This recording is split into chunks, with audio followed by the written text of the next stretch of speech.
Hey Popverse family! If you love deep crime thrillers, murder mysteries, and mind-bending psychological twists, you're in the right place. Today, we're diving into the chilling Korean drama 9 puzzle, released on May 21st, 2025. It's packed with strange characters, twisted timelines, and dark secrets. Before we jump in, don't forget to subscribe and turn on notifications so you never miss our future breakdowns. Trust me, you'll want to stay till the end for this one. Let's go. The show kicks off with a string of murders and some puzzle pieces. Quite literally, we meet a strange girl, one who notices everything about others but keeps forgetting her own stuff. Then there's an officer, a man obsessed with a case that's haunted him for a decade. Cut to a rainy day. A high school girl named E-na is waiting at the bus stop. She eventually gets home, enters the door code, and steps inside. That's when she notices something under her foot, a puzzle piece. E-na's parents have already passed away. The only family she has left is her uncle Dong-hee, and now his dead body is lying on the floor. There's a sharp object plunged into his neck, and blood is everywhere. The police arrive to investigate. Chief Dong-soo is shocked. He knew the deceased personally.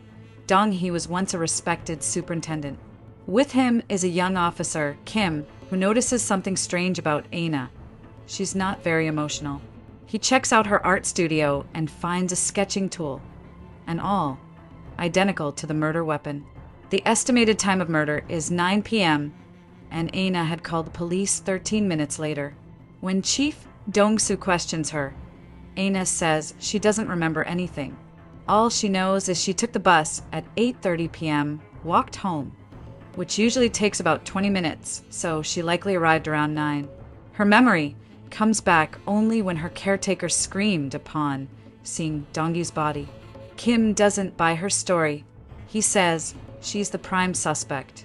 6 months ago, Shed bought a set of 3 awls, one of which could be the murder weapon. Also, there was no sign of forced entry, meaning the killer knew the victim. And that 13-minute delay in calling the police? Highly suspicious. But Dong-soo counters if E-na arrived around 9 and called at 9:13. That gives her only 10 minutes to commit the murder. Killing a grown man that fast isn't easy. Kim argues there's a shortcut from the bus stop that saves her 8 minutes, making it possible. Kim presses her further. He brings up an argument she had with her uncle about staying in the same dorm. E-na admits it happened.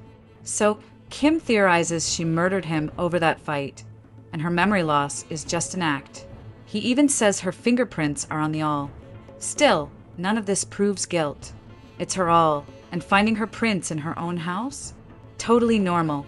E-na returns home, and hey race where it gets seriously creepy. She lies down right where her uncle's body was, imagining herself attacking him from behind. She then notices a puzzle piece on the floor, with a scratch drawing of a rabbit. She rushes to the crime unit and shows it to Kim. Of course, he dismisses it entirely. This all happened back in 2013. Now, we fast forward to 2023. E-na is bungee jumping. Yes, jumping off bridges for fun. Why? Because she says it makes her feel close to death. Afterward, she visits her therapist, Dr. Lee, whom she's been seeing for 10 years. And she's laughing while recounting her uncle's murder. She is definitely weird. E-na says no one believes her blackout story. They all still think she's the killer. And even though she acts cool, she's terrified of going home. She keeps having the same recurring dream, killing her uncle with her own hands. After therapy, we meet Dr. Mong, another staff member at the clinic. He invites E-na to his upcoming art exhibition. Then we see Kim. Now in disguise, he looks homeless, wears a hoodie, has tattoos, and shabby clothes. He visits a cafe to confront CM, E-na's old dorm mate from 10 years ago. She ran away from Korea and is now living under a fake identity with her criminal husband. Kim threatens the husband, forcing CM to admit something. On the day of Dong-hee's murder, E-na told her, "You are my alibi." Back at the station, E-na sees Kim in his disguise and mocks him. Kim tells her he just met her old dorm mate but E-na doesn't seem to care. She actually gets along well with everyone except Kim. Meanwhile, Dong-soo has been promoted to commander, and a man named Young is now the new chief. Kim, stuck on this decade-old case, hasn't progressed much in his career. Later, Kim gets a WhatsApp message from E-na. She's recommended a dress for him, saying it would suit him. Yeah, their relationship is weird. E-na, by the way, is now a criminal profiler. Thanks to her late parents, who owned a hospital, she's also loaded. She remembers everything about her co-workers, like their favorite snacks and even which floors they get off on. She presses the elevator buttons for everyone. But strangely, she often forgets her own stuff, like her keys. E-na's team starts investigating the murder of a 10-year-old boy named Jonas.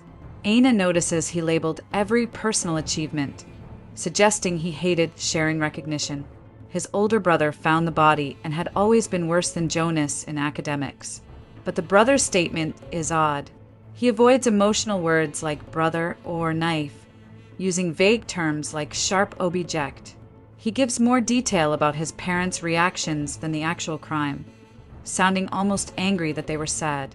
E-na tells her team she suspects the older brother. They say he blacked out too and remembers nothing.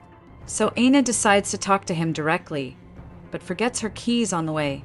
She can remember everyone else's snack preference, but not her own keys. Weird, right? She tells the boy they'll both recount their stories line by line because something similar happened to her. I reached home at 9, she begins. He repeats, I reached home at 9. I took off my shoes. I took off my boots. She describes entering her door code. He echoes back with his own keypad story. But when he starts describing the murder, he suddenly switches from past tense to present. My brother is lying in blood. E-na calls it out. You were using past tense. I arrived home, I removed my shoes, but now you're suddenly in present tense. Are you making this up right now? The kid stumbles and slips up. I went to the kitchen, he says, accidentally revealing where he probably grabbed the knife. Boom. Case closed. Now, at the Violent Crimes Department, we meet a new recruit named Choi. He's drinking with Young, Kim, and Dong-soo. They discuss how Kim has been obsessed with E-na for a decade, waiting for her to slip. But none of them actually believe she's a murderer. Kim, frustrated, wonders aloud, why would a wealthy girl become a criminal profiler? Maybe so she can keep protecting herself? Later, Kim revisits the old case. He remembers E-na boarded the 147 bus at 8:30 p.m. CCTV showed only 2 to 3 passengers on it. She took the shortcut, no cameras there.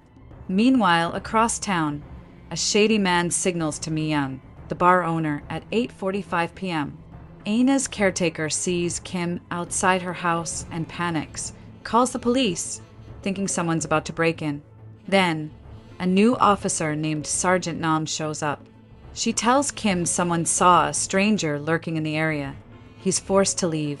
While waiting in the car with her partner, she sees a red car zoom past, but can't follow it because her partner's in the store. Inside that red car is Mi-young, panicked, driving toward an old city building. Remember, timing is everything in this story. In the final scene, E-na receives a package from a courier. Inside is another puzzle piece. This one shows a woman whispering into a girl's ear. She rushes to fit it with the first piece and immediately tries to call Kim, but he doesn't pick up. We begin at 11:15 p.m. E-na arrives at the One City apartment, searching for Kim. She knows his mother lives here, and he visits her every weekend. But when she speaks to his mom, she says Kim hasn't come by today and sends E-na away. Moments later, Kim's mother calls him to say one of his colleagues, E-na, was asking about him. Meanwhile, E-na steps outside and suddenly forgets which floor she parked her car on. While searching, she spots a red car with its headlights on. Curious, she looks inside, and what she sees stops her cold. It's Mi-young's dead body. Her eyeliner is smeared, eyes bloodshot, and someone has strangled her with a string. At 11:50 p.m., the cops arrive, including Sergeant Nam, who instantly recognizes the red car. She's hit with guilt. If only she had followed the car earlier, Mi-young might still be alive. By the time Kim gets there, E-na is gone. But it's clear that E-na was the one who reported the body. The estimated time of death? Sometime between 10:10 and 11:30 p.m. Kim checks his phone. E-na had messaged him about the murder at 11:38 p.m. Suspicious. We learn that Mi-young was wealthy and lived in a luxury apartment in the old city. When police inspect her home, nothing valuable is missing. Not her wallet, not her jewelry. So, it's not a robbery. Kim checks the parking lot CCTV, but there's no camera where Mi-young's car was parked. That means the killer chose a blind spot to commit the murder. Kim orders his junior, Sub-Inspector Choi, to collect dashcam footage from other cars. After all, most cars in Korea have dashcams that record everything. Next, Kim checks the building entrance footage. He sees that at 11:21 p.m., E-na rang Mi-young's doorbell, right after the estimated time of death. Now Kim is even more suspicious. The next day, E-na confronts Kim, annoyed that he's been ignoring her calls. She says she even went to his mom's place. Then she reveals that she received another puzzle piece, just like the one near her uncle's body. She believes it's the work of a serial killer, someone who left a puzzle piece after killing her uncle and sent another before this murder. But Kim brushes her off and goes to visit Dr. Lee, E-na's therapist. He had also visited her 10 years ago, but she didn't reveal anything then, and she's just as silent now. Kim shows her the puzzle piece, thinking she might know something. As he exits the clinic, E-na shows up and immediately asks him, "Why were you visiting my therapist?" Kim fires back, "Why did you ring the doorbell at Mi-young's apartment after killing her?" E-na smirks and says mockingly, to avoid getting caught, obviously. Then she offers her own theory. The murder happened at 11:32 p.m., which means she rang the doorbell after the killing. But Kim isn't buying it. He won't even listen to her logic. Back at the office, Captain Young advises Kim to focus on Mi-young, not E-na. He says, if there's a connection between them, you'll find it through Mi-young. So Kim visits the Griffin Bar, Mi-young's regular hangout. Unfortunately, there are no CCTV cameras. He talks to the bartender, who tells him Mi-young often sat with a big-built cop, a regular customer. Kim checks her call history. The last missed call, at 8:30 p.m., came from none other than Commander Han. When Kim confronts Han, he says he had called to cancel a reservation at the Griffin Bar. But Kim presses him. If your call didn't go through, why didn't you try again? And someone under your name even reserved a whiskey that night. Han gets defensive. Everyone in the department goes to that bar. Why single me out? Now, Kim decides to interrogate everyone in the violent crimes unit. But he doesn't get any useful answers. Meanwhile, the media catches wind of the investigation and leaks the story that police officers might be connected to the murder. Kim then speaks to Dong-soo, who admits he went to the bar that night but claims he left by 9:30 p.m. Kim doesn't trust either Dong-soo or Han. They don't have any solid alibis for the time of the murder. On the other side, E-na is doing her own investigation. She also goes to meet Han, but her questions are more calculated. She asks if Mi-young and her uncle ever had any connection, given that her uncle was friends with many officers. Han denies it. Back at the station, Chief Young gives Kim a crucial clue. Mi-young's resident card is missing from her wallet, which means someone might have used her ID. We then see E-na at a seminar, giving a presentation on how she profiled a famous serial killer. His victims were all women of different ages with no obvious connection. Students try to piece the clues together, but they all miss something. E-na reveals the link. All murders happen on Wednesdays. The class still doesn't get it. She says, "Go to hell." That wasn't just sass. It was the last phrase the killer whispered to his surviving victim. Turns out the killer only targeted church-going women, because his wife had left their sick child to go to church and the child died. Since then, he developed a twisted hatred and hunted women who resembled her and attended church on Wednesdays. He killed them in places near churches. This moment shows just how sharp and observant E-na is. She notices even the smallest patterns others miss. Now, in the final scene, E-na returns home. Her caretaker prepares to leave, but E-na asks her to stay the night because of the rain. Still, the woman leaves. Later that night, in the dark, E-na is suddenly overwhelmed by a flashback of her uncle's murder. She feels something new, like someone else was also present in the dorm that night, watching her, recalling fragmented memories of her uncle's murder. She vaguely remembers someone else being in the den that night. This gives her relief. Maybe she didn't commit the crime after all. Meanwhile, rumors start spreading within the department. People are speculating that the Violent Crimes Unit may be connected to Myung's murder. Han, visibly stressed by this, wants to wrap the case quickly. He reaches out to E-na, asking her to temporarily rejoin the department, and she agrees without hesitation. When E-na arrives at Violent Crimes, Kim is visibly unsettled. He still believes E-na is a murderer. She talks to him and explains her memories. She recalls someone else being there during her uncle's murder. But Kim mocks her. After 10 years, you suddenly remember this? He doesn't take her seriously, and instead tells Han that E-na doesn't belong in the department. But Han refuses to remove her. He's desperate to close the case.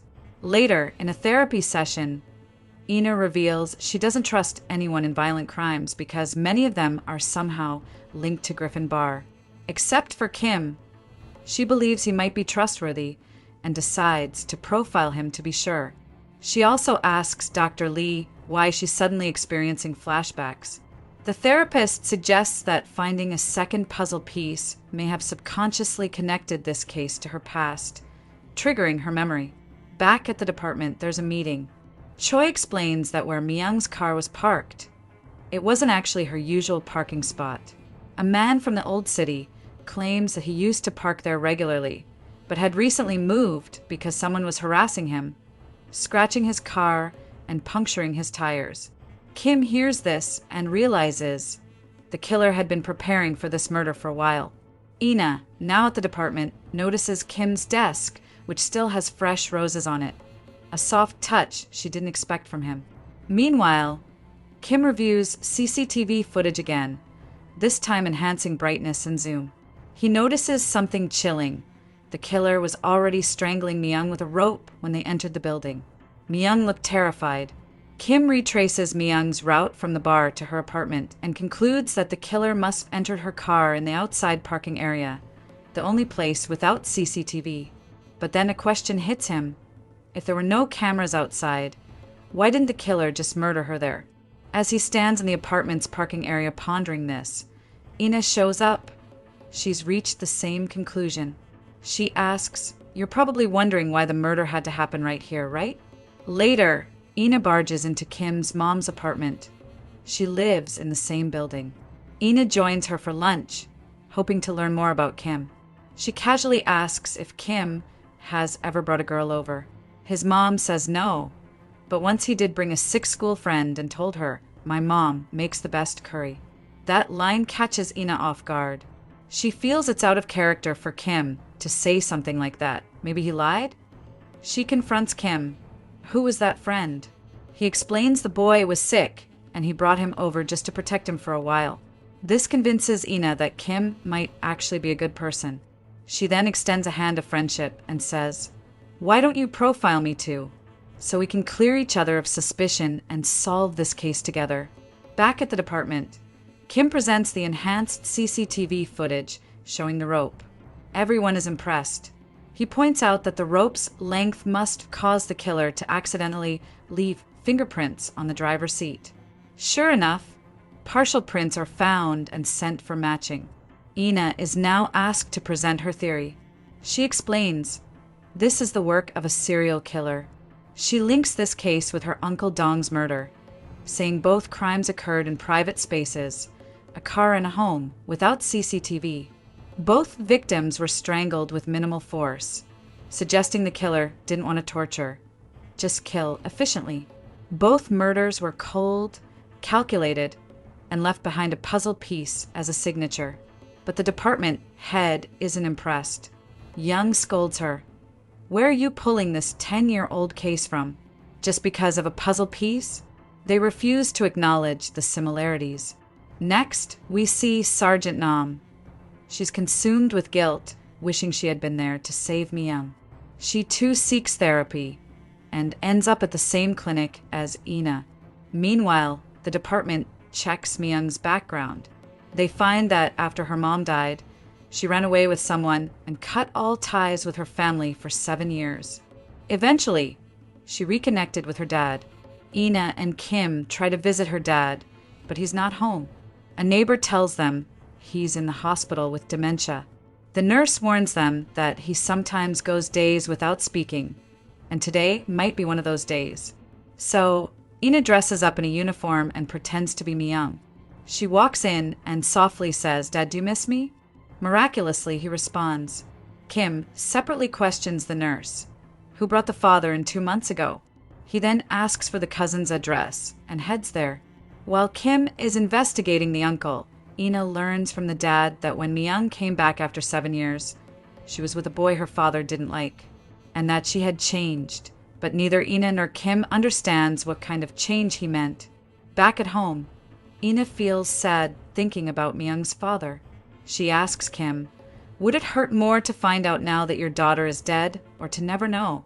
Kim replies, "It would hurt the same either way." The two of them return to Myung's dad's house and search the place. They find a diary. Inside is a passport-sized photo of Myung and her boyfriend. Kim takes the photo to the manager of Griffin Bar. She instantly recognizes the man, Kong Chi-mok. She says, "Shall never forget him. He came to meet Myung twice, once calmly, but the second time he made a scene shouting, 'You ran off with my money! You built this bar with my money.'" She describes Chi-mok as hot-tempered and rude. She also gives Kim a business card from Chimik's restaurant. That night, E-na meets her therapist at a bar and asks her, what could cause such a dramatic personality change in someone? The therapist answers with vague, philosophical reflections. In the final scene, the violent crimes unit reaches Chimik's restaurant, but he's not there. He's gone missing. Episode 4 kicks off in a hotel lobby, where Chi-mok arrives furiously and starts banging on a door. Cut to inside one of the hotel rooms, loud music blaring. Someone inside the bathroom is butchering a dead body into pieces, calmly stuffing the remains into a red suitcase. We then see a mysterious man rolling the same suitcase out and checking out, only to later dump it in a lake. Elsewhere, Kim finds Chimik's car parked, and CCTV footage reveals someone brought it there at 3:17 a.m., wearing gloves. That same person walks off toward a tall boundary wall, which Kim tries to climb, injuring his hands in the process. Captain Young reports that a rope was found in the back seat of Chimik's car. Kim starts speculating maybe Chi-mok killed Myung and now staged his own fake suicide? Just then, Choi calls in. Chimik's phone location confirms he was near the lake for 3 hours last night. On the other hand, E-na analyzes that Myung's murder was a well-planned, cold-blooded kill, something a hot-headed, impulsive man like Chi-mok wouldn't do. During his wife's interview, Chimik's wife Yangi claims he didn't come home last night and insists she doesn't know who Myung is. But CCTV contradicts her. Chi-mok was at home at 11 p.m. and left again in his car. Phone records show he stayed near the lake until 2:30 a.m. Kim heads to the lake to investigate what Chi-mok was doing for 3 hours. Choi updates him.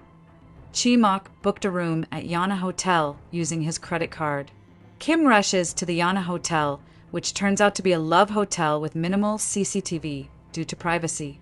Inside Chimik's room, he finds bloodstains in the bathroom. A receptionist mentions loud music complaints and that a man left with a red suitcase around 2 a.m. Tracking tire marks near the lake, Kim's team eventually finds that same suitcase, containing a decapitated body. At the crime scene, Ina imagines the murder scenario and deduces the victim was drugged before being dismembered. No signs of struggle. She suggests the body might actually be Chimik's, not someone he killed. Why would Chimak wear gloves to drive his own car? She urges Kim to match the body's DNA with Chimik's, and the result confirms it. Ina's theory: Chimak didn't kill Myung. Someone else did. But even that killer isn't the puzzle killer, because there's no puzzle piece this time. Kim, as usual, ignores her theory, maybe out of jealousy, as Ina's deductions seem to outsmart him. Ina argues further. Myung looked terrified in the CCTV, as if facing a stranger, not her ex-boyfriend Chimak. During dinner, she reflects on how people change after trauma, thinking about her own uncle. She confesses to her therapist about recurring dreams and fears she might be responsible for her uncle's death. Later, she invites Dr. Lee for dinner and walks in on another doctor, Surgeon Nam, in a private moment. Back to the case. DNA confirms the body is Chimik's, and the brutal dismemberment suggests the killer had a deep grudge. Ina reviews Yengi's earlier interview and finds it odd how quickly she denied knowing Myung, even though it's a common name. Suspicious, Ina visits Yengi's house and realizes they share similar taste in coffee and music. Just like the killer, Ina casually asks when Chimak told her about Myung. Yengi, impressed by Ina's profiling skills, admits she lied earlier and reveals Chimak gifted Myung a fancy apartment but later regretted it. Yengi doesn't seem affected at all by her husband's death. In fact, she even asks Ina to profile her, amused by the idea. Ina throws a curveball. How did you know Myung died? Yengi says the police told her. She also shares that she has experienced death before. Her grandmother and sister died in a fire, adding that she and Chimak slept in separate bedrooms because she needed personal space. This all feels off to Ina. She now suspects Yengi is the killer, and during a profiling exercise with her team, she role-plays Yengi, deducing that the killer valued solitude and Chimak was invading that space. She also believes two people were involved. One parked the car, seen on CCTV, while the other dumped the body at the lake.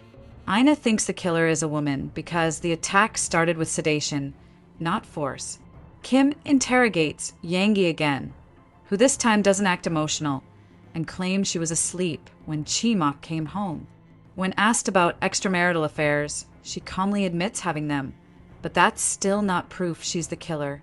Later, Ina breaks into Kim's apartment using 4 keypad smudges, revealing the code was the date of his uncle's death, the first case Kim couldn't solve.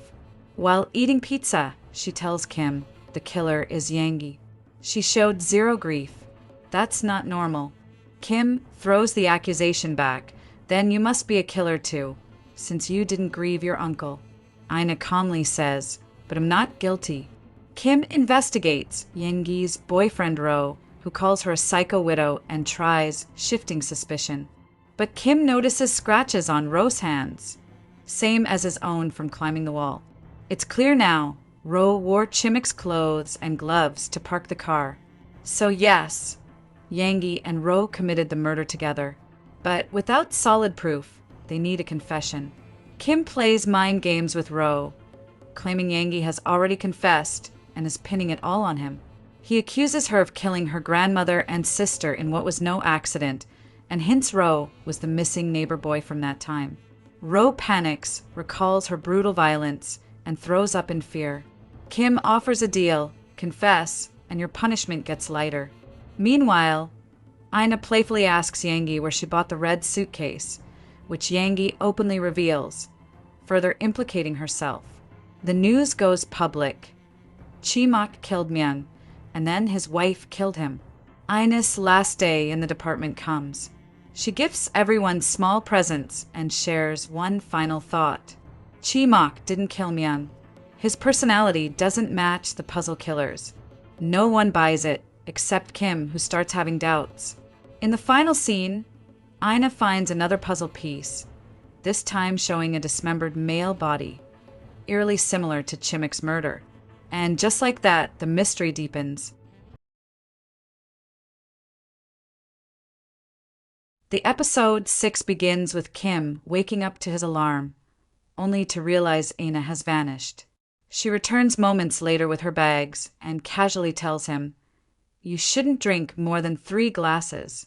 Kim remembers her words from last night. "We'll catch the puzzle killer together, and from now on, your home is our base camp." E-na theorizes Myung was connected to Chimok. What if Uncle Dong was also connected to Myung? Maybe the killer is targeting a chain of linked people. She suspects Chimok's next associate could be the killer's next victim. She asks Kim, "Do you think the victims committed a crime together? Maybe that's why they were killed."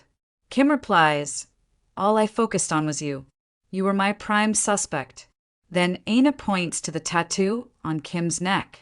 He explains he got it during an undercover mission where he had to join a gang.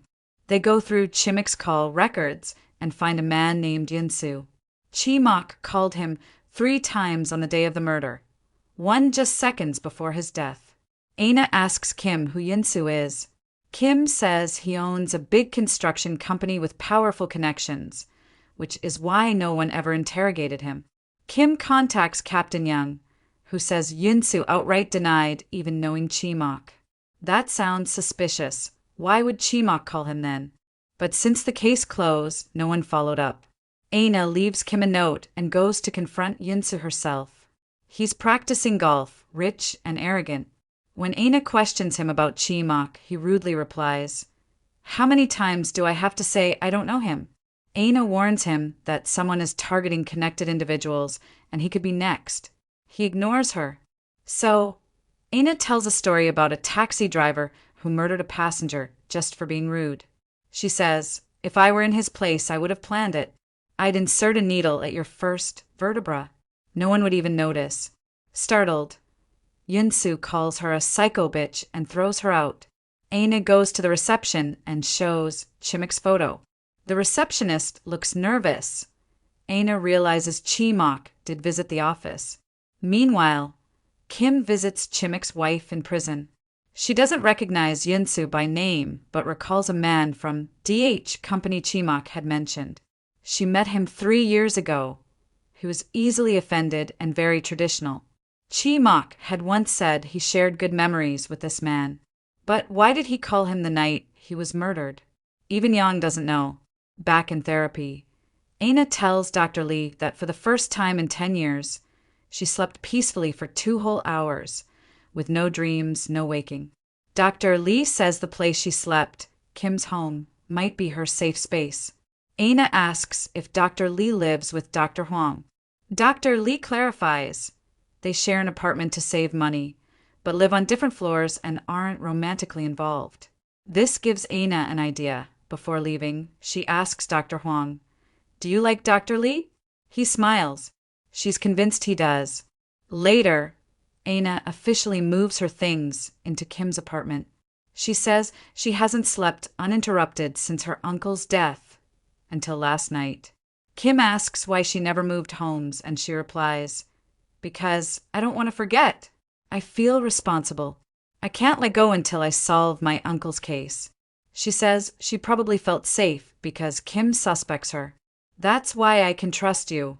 You're definitely..." Back to the case. Kim and E-na think Chimok might gain something financially from Yoon. Just then, Kim gets a call. Yoon is dead. They rush to his office, where he's found dead at his desk. His manager says Yoon had a 9 a.m. meeting, but never came down. By 10 o'clock, they found his body. And did you notice? Most of these murders happen around 9 a.m. When questioned, E-na says she met Yoon that very morning, so she had to be here. Captain Young privately asks Kim why he asked about Yoon earlier that day. Kim brushes it off. Young tells him the killer erased all CCTV from the office floor. E-na notices a needle mark on Yoon's 6th vertebra. Not hidden, but very visible. Could it be the killer wanted to be noticed? Meanwhile, a media friend named Park visits Captain Young, asking about the case. Young keeps quiet, saying the autopsy isn't back yet. Park reveals Yoon was corrupt and suspects his death is connected to the Yangyang resort scandal. At the hospital, while Kim and E-na wait for the report, a parcel arrives for E-na, the fourth puzzle piece with a clown image. The doctor confirms Yoon-soo's death, insulin overdose. He was diabetic. As they leave, Kim asks, "How did the killer know you were at the hospital?" E-na suddenly gets out of the car. She rushes home and fits the fourth puzzle piece. She notices something. The background of each piece contains amusement park elements: cotton candy, sandcastles, Ferris wheels, and children playing. It looks like a sketch of an amusement park. Kim arrives and scolds E-na for running off. He's worried the killer knows her and may harm her. E-na teases, "Are you worried about me now?" Then she explains, "The killer wants me to solve this puzzle. Until it's complete, he won't kill me." Kim gets a call from Young. They meet, and Young reveals the Yongyang resort construction was halted because of Yoon-soo. Kim suggests checking the ground floor CCTV, since the upper floor footage is erased. Young doubts they'll find anything. It's a busy building. Still, he asks, "Are you dating E-na?" Kim blushes, but says, "I'll explain when the time is right." They visit the resort. The manager curses Yoon-soo, saying everyone hated him. He mentions Chi-mak too. Once, Chi-mak insulted Yoon-soo in front of everyone while drunk. Yoon-soo, uncharacteristically, said nothing. Maybe he feared Chi-mak? Meanwhile, E-na searches for old amusement parks, matching the puzzle pieces. She finds one, Dreamland, a 33-year-old park that's closing at the end of the month. At Dreamland, she takes photos resembling the puzzle piece backgrounds. The manager says no major incidents ever happened, just minor things like lost kids, which is common. Back home, Kim sees E-na has decorated the room with balloons and photos of Dreamland scenes next to each puzzle piece. The episode 6 begins with Kim waking up to his alarm, only to realize E-na has vanished. She returns moments later with her bags and casually tells him, "You shouldn't drink more than 3 glasses." Kim remembers her words from last night. "We'll catch the puzzle killer together, and from now on, your home is our base camp." E-na theorizes Myung was connected to Chi-mak. What if Uncle Dong was also connected to Myung? Maybe the killer is targeting a chain of linked people. She suspects Chimik's next associate could be the killer's next victim. She asks Kim, "Do you think the victims committed a crime together? Maybe that's why they were killed." Kim replies, "All I focused on was you. You were my prime suspect." Then E-na points to the tattoo on Kim's neck. He explains he got it during an undercover mission where he had to join a gang. They go through Chimik's call records and find a man named Yoon-soo. Chi-mak called him 3 times on the day of the murder, one just seconds before his death. E-na asks Kim who Yoon-soo is. Kim says he owns a big construction company with powerful connections, which is why no one ever interrogated him. Kim contacts Captain Young, who says Yoon-soo outright denied even knowing Chi-mak. That sounds suspicious. Why would Chi-mak call him then? But since the case closed, no one followed up. E-na leaves Kim a note and goes to confront Yoon-soo herself. He's practicing golf, rich and arrogant. When E-na questions him about Chi-mak, he rudely replies, "How many times do I have to say I don't know him?" E-na warns him that someone is targeting connected individuals and he could be next. He ignores her. So, E-na tells a story about a taxi driver who murdered a passenger just for being rude. She says, "If I were in his place, I would have planned it. I'd insert a needle at your first vertebra. No one would even notice." Startled, Yoon-soo calls her a psycho bitch and throws her out. E-na goes to the reception and shows Chimik's photo. The receptionist looks nervous. E-na realizes Chi-mak did visit the office. Meanwhile, Kim visits Chimik's wife in prison. She doesn't recognize Yoon-soo by name, but recalls a man from DH company Chi-mak had mentioned. She met him 3 years ago. He was easily offended and very traditional. Chi-mak had once said he shared good memories with this man. But why did he call him the night he was murdered? Even Yang doesn't know. Back in therapy, E-na tells Dr. Lee that for the first time in 10 years, she slept peacefully for 2 whole hours, with no dreams, no waking. Dr. Lee says the place she slept, Kim's home, might be her safe space. Aina asks if Dr. Lee lives with Dr. Huang. Dr. Lee clarifies they share an apartment to save money, but live on different floors and aren't romantically involved. This gives Aina an idea. Before leaving, she asks Dr. Huang, "Do you like Dr. Lee?" He smiles. She's convinced he does. Later, Aina officially moves her things into Kim's apartment. She says she hasn't slept uninterrupted since her uncle's death until last night.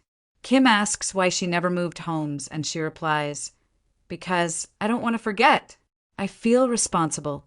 I can't let go until I solve my uncle's case." She says she probably felt safe because Kim suspects her. "That's why I can trust you. You're definitely not the killer." Kim jokingly asks for rent. She replies, "Then pay me for the pizza." Back to the case. Kim and Aina think Chimok might gain something financially from Yunsu. Just then, Kim gets a call. Yunsu is dead. They rush to his office, where he's found dead at his desk. His manager says Yunsu had a 9 a.m. meeting, but never came down. By 10 o'clock, they found his body. And did you notice? Most of these murders happen around 9 a.m. When questioned, Aina says she met Yunsu that very morning, so she had to be here. Captain Young privately asks Kim why he asked about Yunsu earlier that day. Kim brushes it off. Young tells him the killer erased all CCTV from the office floor. Aina notices a needle mark on Yunsu's 6th vertebra. Not hidden, but very visible. Could it be the killer wanted to be noticed? Meanwhile, a media friend named Park visits Captain Young, asking about the case. Young keeps quiet, saying the autopsy isn't back yet. Park reveals Yunsu was corrupt and suspects his death is connected to the Yeongyang resort scandal. At the hospital, while Kim and Aina wait for the report, a parcel arrives for Aina, the 4th puzzle piece with a clown image. The doctor confirms Yunsu's death, insulin overdose. He was diabetic. As they leave, Kim asks, "How did the killer know you were at the hospital?" Aina suddenly gets out of the car. She rushes home and fits the 4th puzzle piece. She notices something. The background of each piece contains amusement park elements, cotton candy, sandcastles, Ferris wheels, and children playing. It looks like a sketch of an amusement park. Kim arrives and scolds Aina for running off. He's worried the killer knows her and may harm her. Aina teases, "Are you worried about me now?" Then she explains, "The killer wants me to solve this puzzle. Until it's complete, he won't kill me." Kim gets a call from Young. They meet, and Young reveals the Yeongyang resort construction was halted because of Yunsu. Kim suggests checking the ground floor CCTV, since the upper floor footage is erased. Young doubts they'll find anything. It's a busy building. Still, he asks, "Are you dating Aina?" Kim blushes, but says, "I'll explain when the time is right." They visit the resort. The manager curses Yunsu, saying everyone hated him. He mentions Chimok too. Once, Chimok insulted Yunsu in front of everyone while drunk. Yunsu, uncharacteristically, said nothing. Maybe he feared Chimok? Meanwhile, Aina searches for old amusement parks matching the puzzle pieces. She finds one, Dreamland, a 33-year-old park that's closing at the end of the month. At Dreamland, she takes photos resembling the puzzle piece backgrounds. The manager says no major incidents ever happened, just minor things like lost kids, which is common. Back home, Kim sees Aina has decorated the room with balloons and photos of Dreamland scenes next to each puzzle piece. But they still can't figure out how Dreamland connects.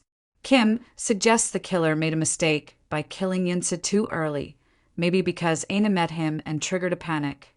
But Aina insists this killer is too careful to make a mistake. Suddenly, she rushes out. Kim follows. As she speeds away in her car, Kim hops in. He notices a car tailing them. Kim confronts the driver, but Aina stops him. It was her doing. She hired a tail to study the killer's tracking pattern. Meanwhile, Choi reviews the ground floor CCTV and compares office entries. Kim insists they revisit the crime scene. At the office, Choi remembers something. a handkerchief near Yunsa's foot, seen only by him. But it doesn't appear in any evidence photos. Kim suspects the killer made a mistake, and someone from their own department covered it up. At the reception, they confirm all the desk items belong to Yunsu. He didn't use handkerchiefs. Kim now suspects someone inside the team is helping the killer. He tells Choi not to inform anyone yet and discusses it privately with Kong. They realize the killer has an accomplice inside their department. As Kim heads home, E-na calls him to the old city apartment, Myung's old place. She reveals a major connection. Chi-mak once gifted this apartment to his girlfriend Myung. Even Yang told them this. This same unit, 5802, was first owned by Yunsu, then Chi-mak, then Myung. The question is, what happened in that apartment that ties all these victims together? And with that, episode 6 ends. So hit subscribe and turn on notifications to stay ahead of the mystery. This puzzle is just getting deeper. In episode 7, E-na is sitting in flat 5802, deep in thought.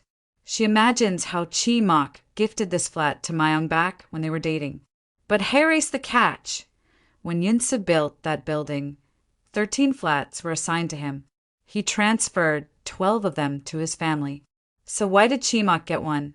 E-na and Kim analyze how this flat has been passed around too quickly despite no crimes being reported there. Yunsu gave it to Chi-mak just 2 months after receiving it, and then Chi-mak handed it over to Myung a month later. It all feels like some sort of reward system after a shared crime. E-na wonders if her uncle Dong was connected to all this. Kim guesses maybe Dong, being a superintendent, covered up the crime for them. But then what did he get in return? They examine the puzzle pieces again. Yunsus shows a clown stomping on sandcastles. Chimik's piece has a man with an armband. Myung's shows someone whispering into another's ear. And Dong's has a doll being shot at. Kim suddenly gets a headache and wants coffee. E-na gives him her card and tells him to bring it back here. When he returns, she says, "Let's go for a walk now." Classic E-na. Later, Kim meets ex-Captain Dongsu to learn more about Dong. Dongsu praises Dong as a great investigator and the youngest in their batch. Kim suspects his quick promotions had hidden reasons. But Dongsu defends him, saying Dong never did anything wrong. Kim then asks why he left the force. Dongsu tells him about the infamous Jangwoo serial murder case, where heads were found every Monday. Initially, it seemed like multiple killers, but eventually it was confirmed to be one, a serial killer who mainly targeted girls. The media blamed Dong for not solving it in time. Overwhelmed, he resigned. In therapy, E-na refuses to disclose the secret place where she sleeps peacefully now. Instead, she insists they talk about Uncle Dong. She thinks her mind erased the murder memory because remembering it would have caused her too much pain. Her therapist, Lee, agrees. People often shut their eyes to pain. She admits it happened to her too, but stops before sharing more. Outside, E-na bumps into Nam. Nam lies at first, saying she came to meet a friend, but then confesses the real reason. E-na tells her that Myung deliberately ran a red light after seeing the police car, just so they'd follow her and she could ask for help. Nam feels even more guilty, but E-na says even if she had reached her in time, she couldn't have changed the outcome. Back with Kim, they begin digging into Uncle Dong's past cases. Kim asks, "How well do you really know your uncle? What if he covered up other crimes too?" He urges E-na to think like Lieutenant E-na, unbiased and sharp. Meanwhile, Dongsu calls Chief Yang and tells him Kim is investigating Dong's death. Yang's face instantly changes. He knows something. He tells Dongsu, "Dong was our friend. What do you think really happened to him?" Switching scenes, Kim finds a defamation case file connected to Myung Seong. The last victim's brother had filed a lawsuit against a journalist and Dong, but the court dismissed it after 3 months. While walking, Kim tells E-na about the handkerchief clue. E-na counters. If someone in the department is helping the killer, why would they share that detail with Yang? Kim replies that Captain Yang would be the last person they'd suspect. E-na repeats his logic back. Think like Lieutenant Kim. At the office, Kim requests a year-long leave to work from home on the puzzle killer case. Yang allows it, but insists he continue investigating Yinsa's case too. He also warns him not to trust E-na so easily. Kim and E-na then visit the man who filed the defamation case. He angrily says if Dong had caught the killer in time, his 20-year-old sister wouldn't have died. And to top it off, journalists tarnished her character with shameful articles. That's why he filed the lawsuit. He says he's felt peace ever since he heard he died. But surprise! He wasn't talking about Dong. He meant the journalist, Gang Hyun, who committed suicide. Now Kim and E-na track down Gang Hyun's address and head to the police station to retrieve his case file. According to the records, Gang Hyun died 8 months before Dong, and in his crime scene photos, they spot another puzzle piece. Plus, his call records show a familiar name. Chloe Jean, the last person he contacted. The name triggers E-na's memory. Back at home, she says every serial killer makes a mistake in their first murder. But Uncle Dong's murder was flawless, because it wasn't the killer's first. Kim then meets the cop who handled Gang Hyun's case. He tells Kim that Gang Hyun lived with his young son and had been depressed. Had even discussed suicide with a friend. But the officer felt something was off. No one wears a plastic bag over their face for suicide. When Kim asks why they didn't perform an autopsy, he says the family refused. Kim also asks about the puzzle piece. The cop recalls a weirdly drawn piece found near the body, something that looked like a child's drawing but deeply disturbing. Meanwhile, E-na checks evidence boxes at the station and finds a puzzle piece showing a man with his eyes sewn shut, holding a camera. Kim asks if there was anything else unusual in the case. The cop says, yes, Captain Yang was also part of this investigation back then. He knows a lot more than he's letting on. Kim is shocked. Switch to Captain Yang, who behaves strangely while questioning Choi. He asks her, besides the handkerchief, did you notice anything else? Then Kim texts him and asks to meet. At the bar, Kim tells Yang, I've always respected you. I remember when you were new and went to that victim's funeral to apologize to the family. You truly believed in justice. I became an investigator just from watching movies. But you were the real deal. Then, Kim directly asks why Yang never told him about the Gang Hyun case. Yang replies, I warned you. Do you really know E-na? Yang reveals a shocking detail. The apartment where Gang Hyun died. His son had invited friends over for group study that night. E-na was one of them. Gang Hyun died sometime between 10 p.m. and midnight. CCTV showed the kids left by 11, but E-na went upstairs to the roof and came down alone at 12:30 a.m. Because Dong was Yang's friend, they didn't interrogate her. They dismissed it as suicide. But when Dong died, Yang started suspecting her. Now Kim is confused. Who should he trust? E-na, meanwhile, revisits Gang Hyun's apartment and tries to remember. She had left home at 8:30 and had seen Gang Hyun on the phone, talking to Chloe Jean, asking for help. She had gone up to the roof for some air during the study session and remembered seeing a mysterious man entering the building. She meets Kim and confesses she didn't mention it before because it felt embarrassing. She insists she was just getting fresh air and now suspects Yang, saying he should have told Kim everything. Now Kim is caught in the middle, unsure who to believe. Later that night, E-na asks her caretaker if she remembers Chloe Jean. The woman does. He was an old friend of Dong. E-na meets Chloe Jean and reminds him of the many gifts he sent her and her uncle. But as soon as she mentions Gang Hyun, he gets suspicious, thinking E-na might be a cop, not Dong's niece. Cut to Kim, he's reading E-na's message. Choose one, either Yang or me. But if you choose me, trust me completely. Kim calls her, but a different cop picks up. He tells Kim that E-na is now at the police station, because she's the prime suspect in a murder. In the final scene, we see someone witnessing E-na dragging something with a rope. She's pulling Chloe Jean's body. Why is E-na always at the scene of the murders? Could she actually be the puzzle killer? The episode 8 opens with Chloe Jean relaxing on his yacht, but someone watches him from the shadows. In the reflection of his glasses, we see the killer's silhouette. As he opens his eyes, the figure disappears, but moments later, the killer appears behind him.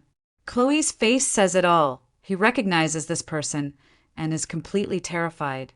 Cut to Aina, now at the Jeju police station. Officers discuss how she's refusing to say anything. Kim and Choi arrive. Kim confronts Aina, saying, "So this is why you wanted me to trust you?" But Aina doesn't answer. She coldly says, "Your response now will show whether you ever truly trusted me."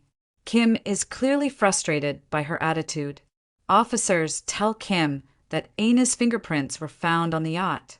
An eyewitness also saw her dragging the dead body. When Kim asks about the timeline of the murder, they say it occurred between 5 o'clock and 8 p.m., and multiple people saw Aina near the yacht at 5 p.m. All evidence is stacked against her. Unless they find proof of her innocence, she's not getting out. News reaches Chief Han and Yang.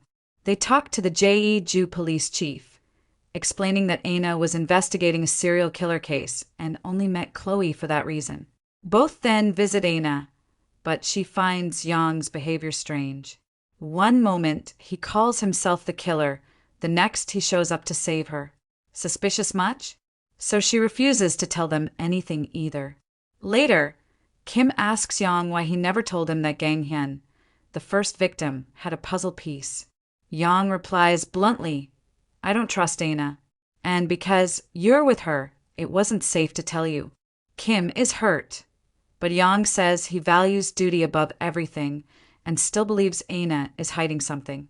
Kim then finds out that Aina's therapist is also in Jeju for a seminar.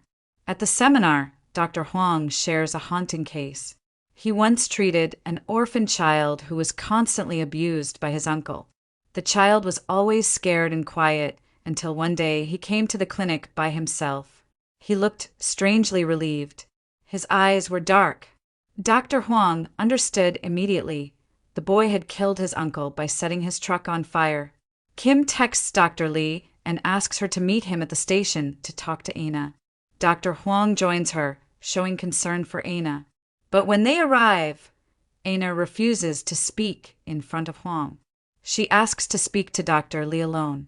Later, Dr. Lee exits the room and tells Kim, "She didn't say anything to me either, but she wanted me to give you this puzzle piece."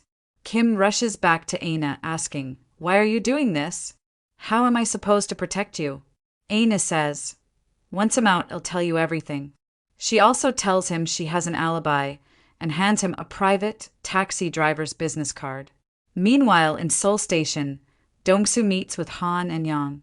The three of them realize Aina was right. Chloe Jean was indeed the sixth victim of the puzzle killer. They now agree to take this case more seriously. They also suspect that the victims are somehow connected. Yang even suggests the case might be linked to the 10-year-old Jangwoo murders. He asks Dong-soo to work on it too. Back in Jeju, Kim gets Aina released after collecting a statement from the taxi driver. He confirms that he picked Aina up at 5 p.m. and dropped her off at a hotel. She spent several hours with him afterward, meaning she couldn't have committed the murder between 5 o'clock and 8 o'clock. Kim asks Aina what her plan was. She explains, "The killer has an accomplice in the department. He would never let me take the blame and go to jail. Who would solve his precious puzzle mystery then?" She believed the real killer or his ally would step in to stop her from being framed, and they did. Now, Aina and Kim start suspecting 4 people: Dr. Huang, Dr. Lee, Chief Han, and Yang, the ones who came to Jeju to get her released. Aina then tells Kim that when her taxi stopped at a red light, a motorcyclist handed her a puzzle piece, proving the killer always knows exactly where she is. Later, Aina visits her therapy clinic and asks Dr. Lee why she came to Jeju. Lee says she was attending a seminar. Aina then asks, "Why have you stuck with such a difficult case like mine for 10 years? Dr. Lee answers, "Because Dr. Huang couldn't handle you. I wanted to prove I'm better than him." As Aina leaves, she overhears the receptionist repeating a fax number. Then, she walks into Dr. Huang's room. He's not there, but she observes his keys and phone before walking out. Meanwhile, Kim checks Yong's old records and finds out that before the station, Yong worked at Mapo Station. He contacts a cop from there, who says Yong wasn't very friendly. Every time they invited him for drinks, he'd make excuses and leave. The cop then casually mentions that the night Dong-hoon was murdered, that rainy night, Yong left suddenly, claiming there was a family emergency. But Kim is stunned. Yong is an orphan. He has no family. When Yong returned, he was drenched. Kim realizes it had rained in Dong-hoon's area that night. Yong must have gone there. Kim gets the address of the bar Yong had been to and calculates the distance to Dong's home. If Yong had taken a shortcut, he could have reached the house 8 minutes before Aina. 8 minutes is more than enough time to kill someone. At the department, Dong-soo assigns everyone to work on the puzzle killer case.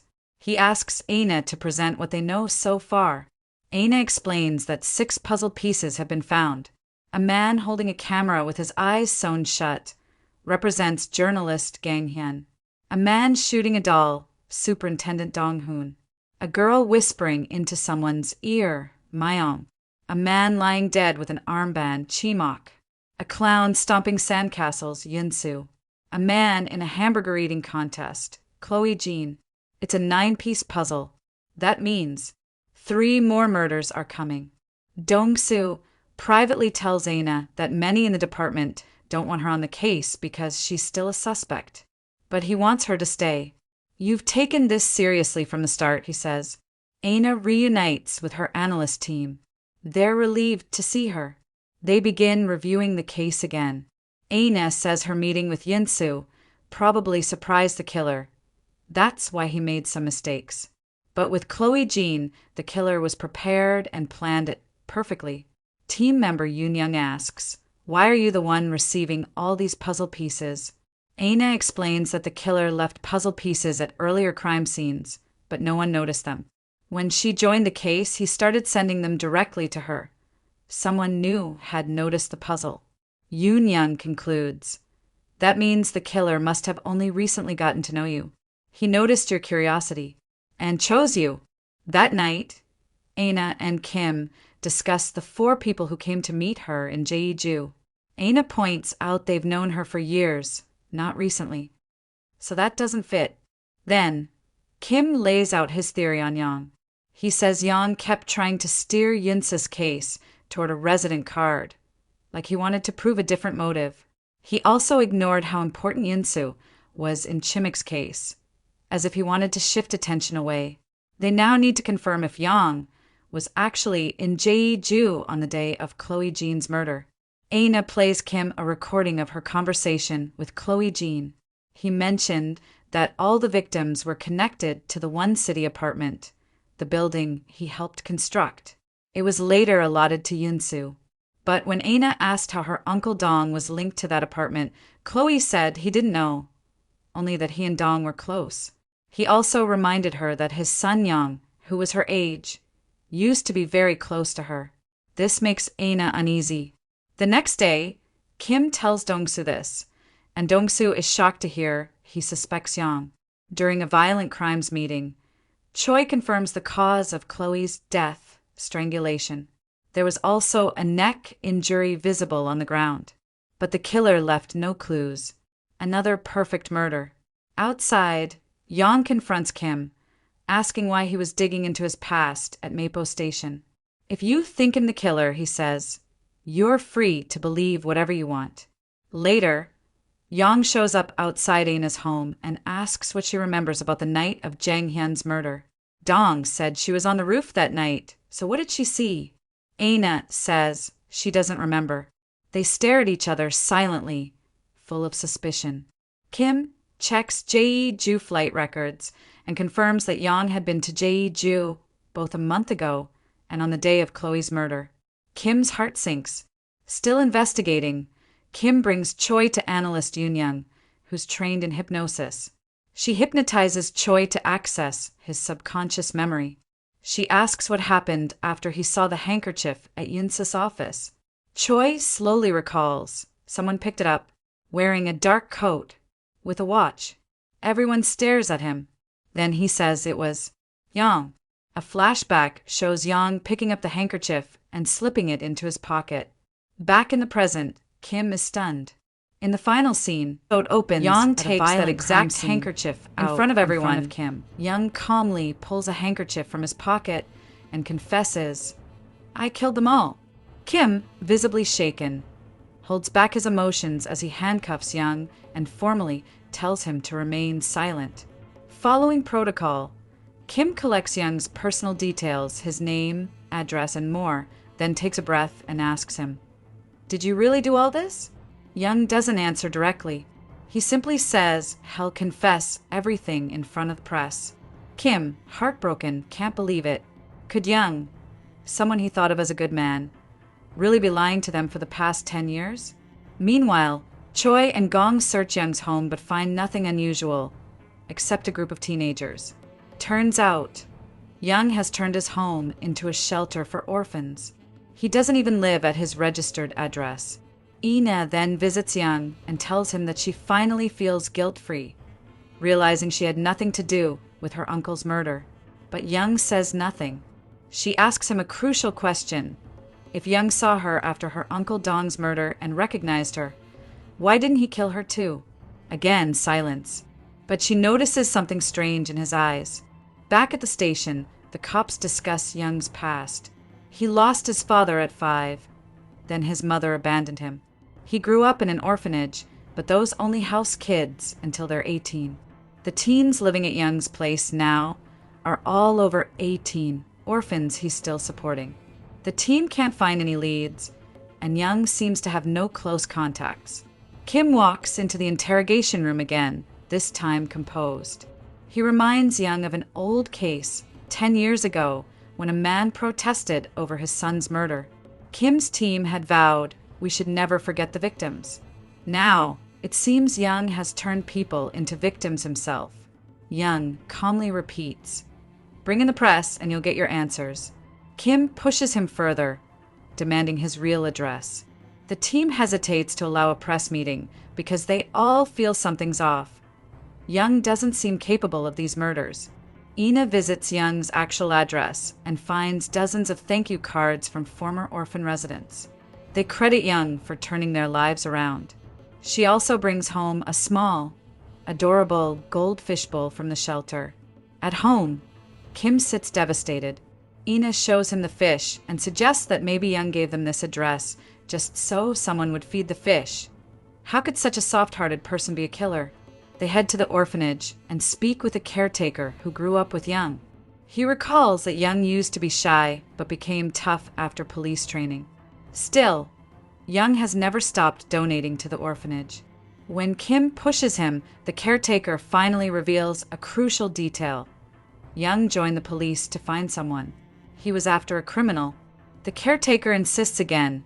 Young is not a killer. Still, the police find no leads. Only the 21 orphans Young sponsored. Kim takes a gamble and confronts Young. Is one of these 21 kids the real killer? Are you protecting someone? Young suddenly becomes desperate. Call the press now. They'll confess everything. But Kim yells, furious, "You're wasting our time. 3 murders remain. If you keep this up, another person will die." Young insists. He is the killer, and now that he's in custody, there won't be more murders. Meanwhile, E-na tries to convince Dong-soo that Young isn't the killer. She explains how shocked Young looked when she mentioned standing behind her uncle's killer, like he genuinely didn't know what she was talking about. Eventually, they release Young. Kim tells him there's no evidence against him. During Mayong's murder, Young was at the station, confirmed by CCTV and witnesses. Still, Young doesn't seem relieved. He looks more disturbed, like he knows who the real killer is and he's protecting them. As Young leaves, Choi follows him. Kim ordered this tale in hopes of finding a lead. Meanwhile, E-na starts profiling other suspects. She visits Dr. Wong and asks for a ride.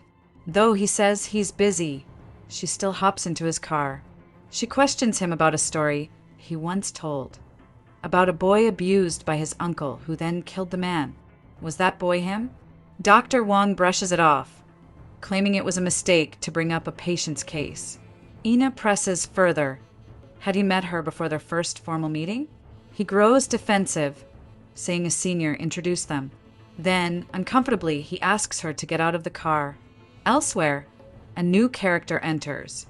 Mayor Mayal, out hunting with his consultant, Kwan. They're planning to clear greenery to build a highway.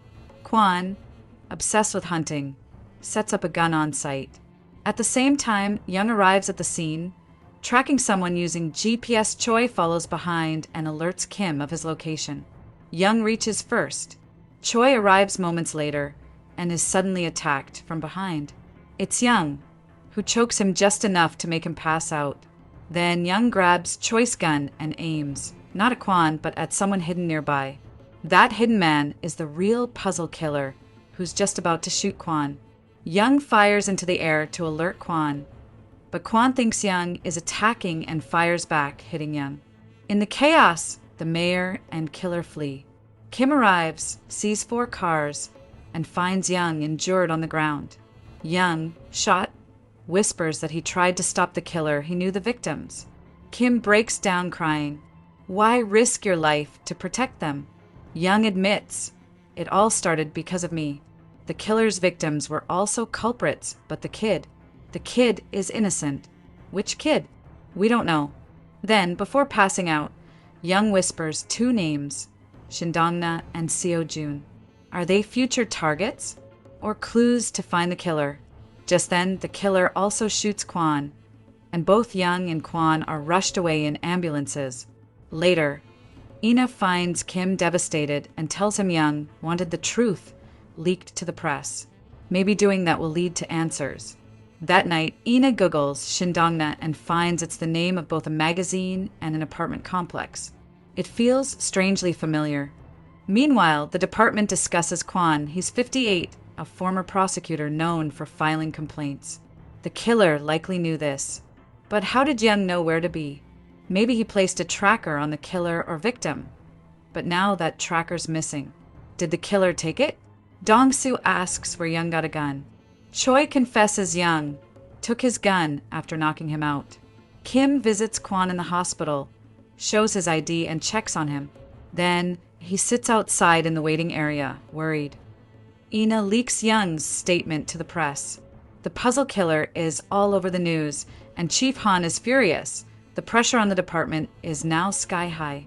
In the final scene, E-na calls Kim with urgent news. The 7th puzzle piece has been delivered. Kim rushes to check on Kwan, who is still alive. E-na tells him to turn on the TV. And there it is, the 7th puzzle piece delivered to a news channel. It shows a balloon seller handing out balloons to children. Just then, Kwan's breathing falters, and in front of Kim, he dies. This time, the puzzle piece was delivered before the death. But how? Kwan was under police protection. So who really is the killer?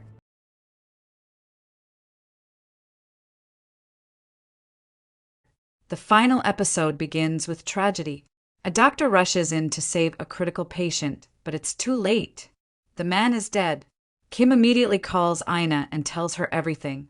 Together, they head to the TV station that received the mysterious puzzle piece. They collect it and then head to Kim's home to piece together the case. Literally. But even now, they can't determine who the next victim might be.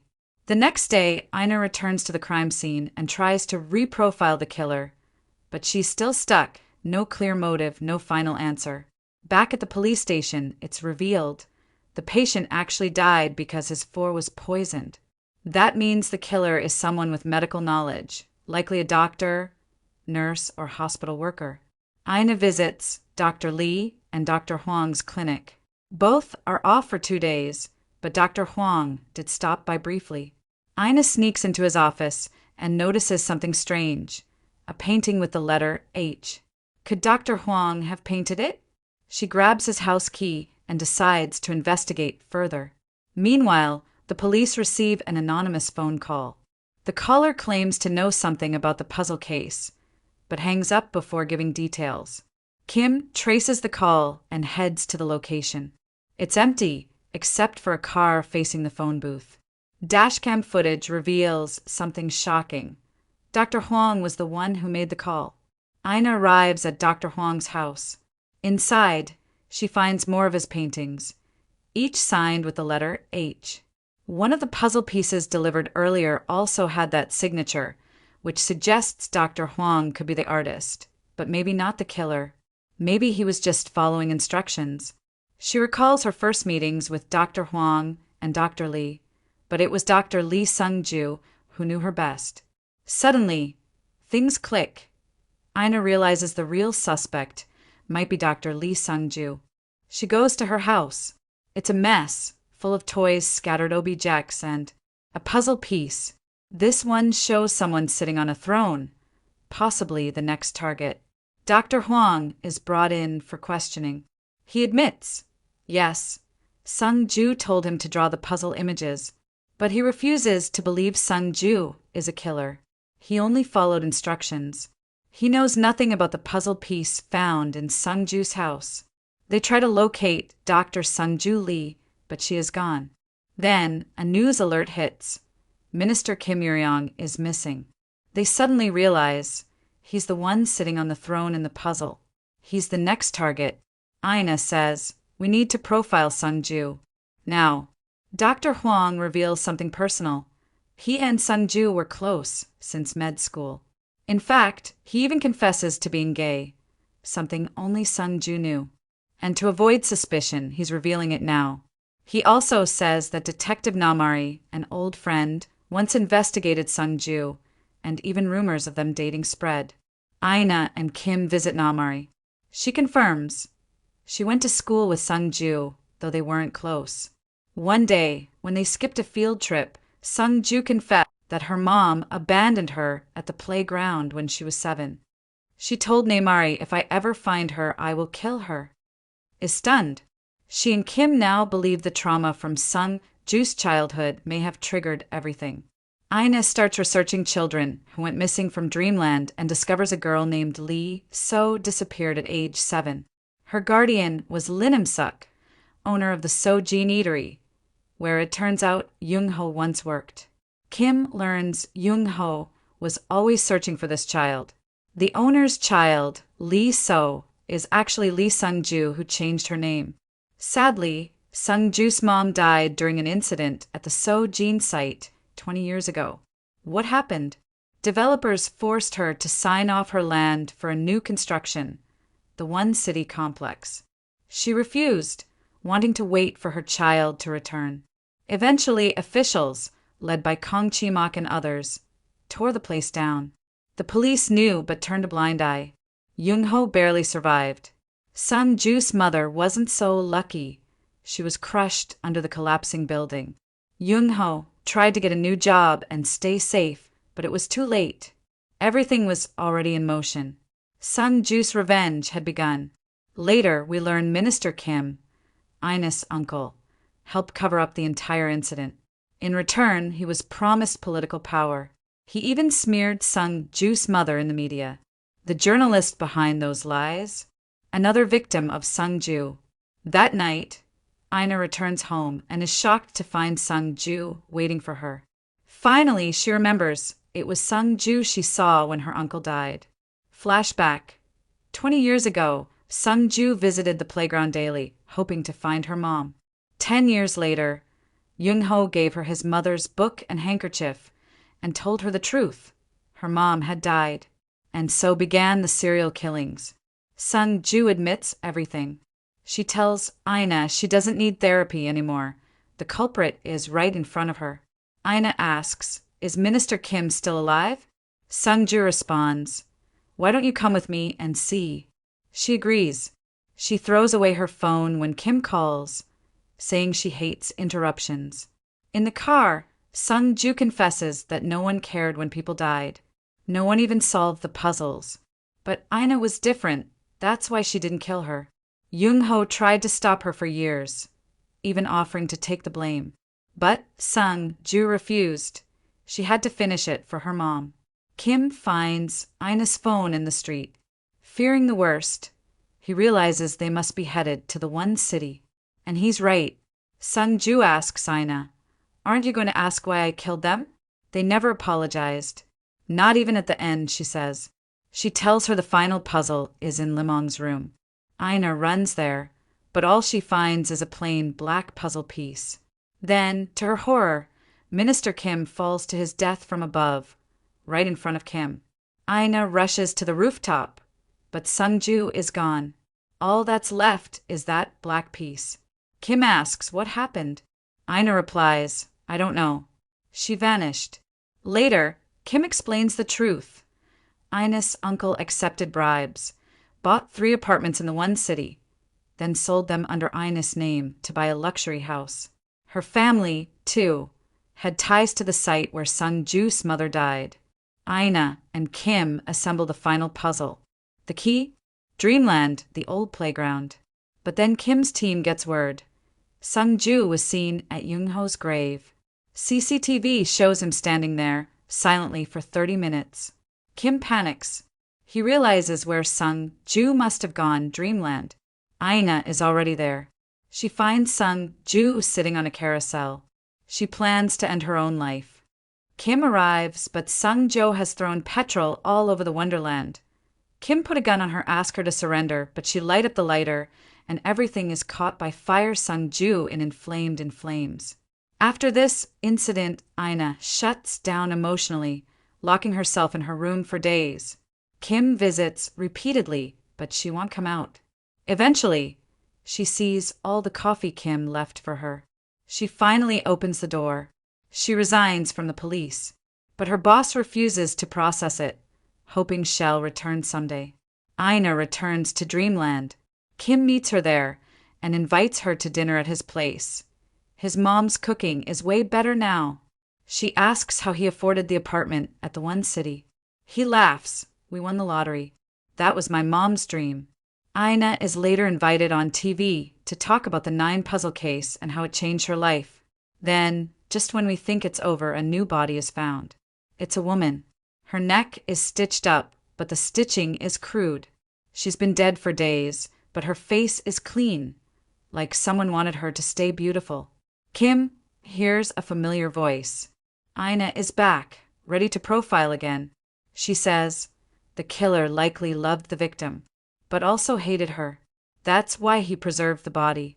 A twisted fantasy. And Kim asks, "So, who's the killer?" Ina replies, "He's close. Closer than you think." Then we see it, another puzzle piece. Is a new killer on the rise? And could there be a season 2? Thanks for following the journey of 9 puzzle all the way from episode 1 to the finale. If you enjoyed this breakdown, don't forget to like, share, and of course, subscribe to Popverse for more thrilling drama recaps and mystery breakdowns.